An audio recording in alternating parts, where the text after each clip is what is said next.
Ben ritrovato, direttore. Un saluto particolare a tutti. Soprattutto alle tue fan, le signore, hanno più di 70 anni. È il mio target. È il tuo target. Sì.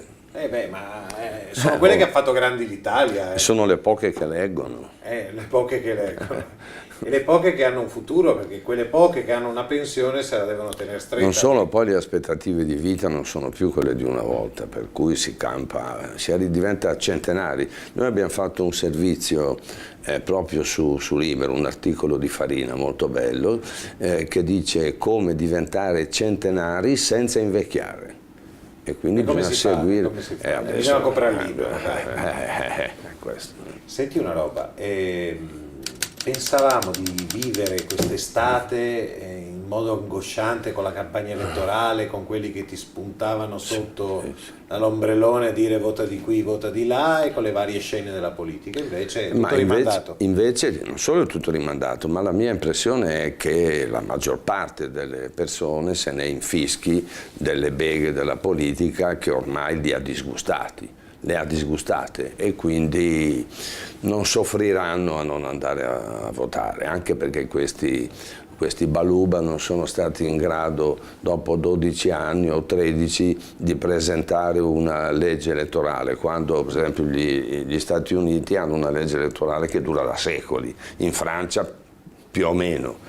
È soltanto noi che non siamo in grado di combinare niente per un motivo semplicissimo. Ogni partito cerca di fare una legge elettorale che gli faccia vincere le elezioni, ma non hanno capito i politici che per vincere le elezioni bisogna avere più voti degli altri. Non esiste che una legge elettorale ti fa vincere la gara per andare Cercano di truccare la gara con un trucco, tra l'altro. Ma sono veramente patetici. Ecco, tra l'altro, scusami, se tu fossi uno spiantato, senza futuro, sto parlando dei deputati che magari non vengono ricandidati, e ci fossero in ballo 80.000 euro, perché da qua alla fine della legislatura si incassano 80.000 euro puliti. Certo. Tu cosa faresti? Faresti di tutto per star là fino all'ultimo certo, giorno. con i tuoi colleghi fai una bella diga per non far passare l'idea del voto anticipato, anche perché fino a settembre per molti non matura quell'assegno piccolo peraltro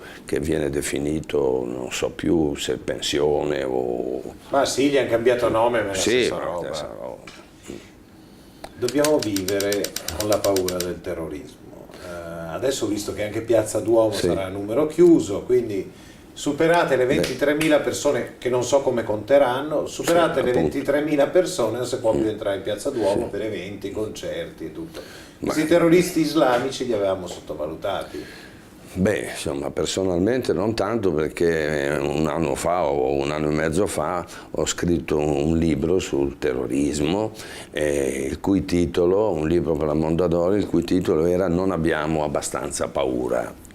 Allora molti mi hanno detto: ma no, la paura è negativa perché ti fa perdere la testa. Allora io devo qui fare un piccolo corso di lingua italiana, perché basta prendere un dizionario.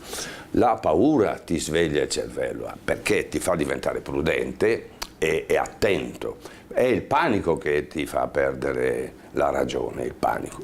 E il panico è quello che ha provocato a Torino, in piazza San Carlo, quel disastro recentissimo di cui tutti sappiamo, con 1500 persone ferite, 3 gravissime, una che non riuscirà più neanche a svegliarsi dal coma. Insomma, una situazione pazzesca, perché lì è scattato il panico. Il panico è contagioso, è virale e nel giro di pochi secondi la piazza si è trasformata in una bolgia incontrollata che ne ha combinate di tutti i colori. Tu sei stato cattivissimo nei confronti della sindaca di Torino Appendino, dici peggio addirittura della Raggi. Sì, ma però ho descritto l'accaduto, perché tu mi capisci che la partita era importante per gli appassionati, ma veniva trasmessa gratuitamente su Canale 5, quindi te la potevi vedere benissimo nel tuo salotto, come ho fatto io per esempio, no? Una birrettina, mi sono visto la partita, poi mi sono anche addormentato perché il secondo tempo era di una noia mortale. Ti sei rotto i coglioni. Mi sono rotto i coglioni,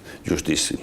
E quindi già questa cosa doveva spingere la gente a essere prudente. Invece l'Appennino mette a disposizione Piazza San Carlo, che è una piazza abbastanza piccola, in più sbarrata, su un lato dallo maxi schermo, sul lato opposto c'erano i mezzi delle forze dell'ordine, per cui la fuga non è stata possibile. Ecco perché si sono calpestati, perché non c'era uno sfogo, non c'era possibilità di andarsene via senza creare casino. E inoltre la signora sindaca del Movimento 5 Stelle non ha vietato la vendita di bibite anche alcoliche, per esempio la birra, in vetro. Ora è chiaro che la maggior parte dei feriti si è tagliata con i cocci che erano a terra, e poi non si fanno queste cose, non si danno le autorizzazioni, e siccome l'occupazione del suolo pubblico è gestita dal comune, è colpa del sindaco che ha agito con superficialità. No? E poi ha perso la testa nel dare delle giustificazioni che non sono tali. Alla fine ha persino chiesto scusa, è già un passo avanti. Però tu mi capisci che le scuse di fronte a 1500 feriti diventano quasi ridicole. Resta una ferita indelebile per questa sindaca. Quindi io speravo che si dimettesse. E invece non l'ha fatto, non si dimette mai nessuno, dai. Perché l'attaccamento alla poltrona è sempre molto, molto forte, sia non solo nell'Appendino, per tutti è così, purtroppo. L'altra del Movimento 5 Stelle però comincia a realizzare una promessa che aveva fatto l'indomani delle elezioni, cioè vuole superare i campi Rom e sta trovando il sistema di mettere questi Rom nelle case popolari. Beh, è una bella stupidaggine, perché le case popolari andrebbero date anzitutto ai romani, come a Milano andrebbero date ai milanesi. Credo che la priorità dovrebbe essere questa, a rigor di logica. Invece danno le case ai Rom, non solo, ma danno lo sfratto a una famiglia con una bambina malata e inferma. Ora, qui c'è una contraddizione stridente che non possiamo tollerare. Non solo, ma l'Appennino pensa di versare all'anno 10.000 euro ad ogni famiglia rom affinché riesca a pagare l'affitto e forse le spese. Sa già che probabilmente non lo paga. Capito? Ma allora non gli dai la casa. Allora non gli dai la casa. Tu dai la casa pubbliche, cioè del popolo italiano, del popolo romano in questo caso, le dai ai Rom sapendo che non pagano, ma tu devi gestire i tuoi soldi personali, non quelli della popolazione. Che impressione, tu adesso giri un po' meno rispetto a quando eri un cronista di strada, ma ti capita di passare, soprattutto in macchina, in queste zone della città, magari periferiche di Milano anche in centro o di Roma, che però con quelle che sono completamente in mano agli stranieri. Sì, sì. Ecco, che impressione ti fa? Perché io l'altro giorno sono stato a Roma e avevo del tempo libero, ho girato per un quartiere di Roma, non c'era mezzo italiano, c'erano solo i negozi loro, e ho pensato con tristezza a città consegnate nelle mani di chissà chi. Ma questa è una tragedia, anzi è l'avvisaglia di una tragedia. Prendiamo Milano, che è più vicina a me, io vivo qui. Allora, abbiamo fatto un servizio su Libero, con dei documenti fotografici, dove si dimostra che molte zone della città sono diventate un bivacco per questi poveracci che vengono qui, non hanno niente, e allora fanno la pipì nelle aiuole, dormono all'addiaccio, ne combinano di tutti i colori, e anche dal punto di vista estetico, diciamo, e igienico non è la cosa migliore. Ebbene, abbiamo pubblicato questi documenti fotografici con degli articoli che spiegavano, eccetera.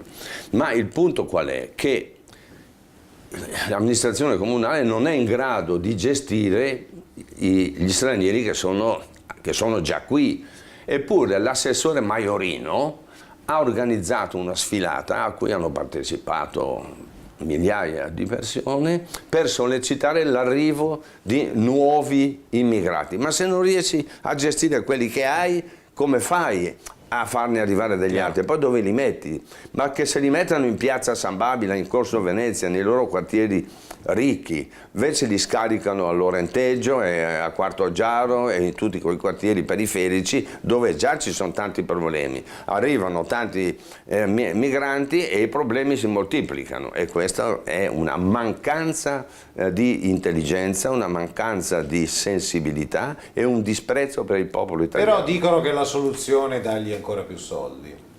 Ma quali soldi? Per integrarsi? No, ma non i abbiamo... tuoi, scusa, che paghi le tasse. Appunto, è questo che quelli delle amiche pensionate che salutavi prima. Sai come sono contente. È una cosa tragica, insomma. L'altro giorno sul Libero parlavamo di un progetto della CGIL del Veneto, che sai che la CGIL li va a prendere lì. Sì. Che li riporta anche al paese loro. Gli danno migliaia di euro per tornare a casa, biglietto aereo. Prima li fanno arrivare, poi li mandano via e sempre pagando con i nostri soldi. E li mettono sull'impresina lì. Sì, pure. Per campare. Non lo facciamo con i nostri del sud. No, ma poi figurati, in Africa per esempio non esiste la cultura del lavoro, perché è un continente ricco di materie prime, noi ce ne sogniamo, però non riescono a sfruttarle perché non hanno la cultura del lavoro, non sanno organizzare il lavoro. E noi pensiamo... mandargli giù i sindacalisti della CGIL per insegnargli il lavoro. Mamma fantastico. Mia, fantastico, che invece loro poverini sindacalisti non hanno mai lavorato in vita loro. Ma che senso ha un sindacato che adesso ha solo iscritti pensionati, molti di loro manco sanno di essere iscritti, c'è sta trattenuta, poverini. Sì, tutto automatico. Quindi uno è iscritto al sindacato, lascia magari quei 10 euro. Ma che senso ha un sindacato che ha solo vecchi, anziani? Sì, i lavoratori non vogliono più avere a che fare e con i sindacati. Che senso ha? Ma tu guarda il sindacato dei giornalisti, ha rovinato la categoria. Io ne sono sempre stato lontano da quella roba. Anch'io non sono assolutamente iscritto. Volevano dei soldi, volevano pure da me. Vogliono sempre dei soldi, poi via. Dentro tutti, perché più ne entrano più pagano, e dopodiché la categoria si è inquinata, e adesso i giornalisti che cominciano la professione, che l'hanno cominciata da poco, non guadagnano più niente, quando ai miei tempi fare giornalista significava avere un reddito più che dignitoso e anche un certo prestigio. Adesso se vedi un giornalista è come vedere un clochard. C'è gente che inizia a fare il giornalista, guadagna, se gli va bene, 800 euro al mese per lavorare 12 ore al giorno, sfruttato. È sfruttato, paga la colf molto di più di quanto non guadagni lui. Infatti io non fate questo lavoro. Consiglio ai colleghi di fare i badanti, guadagnano di più. I badanti, sicuramente si guadagna di più.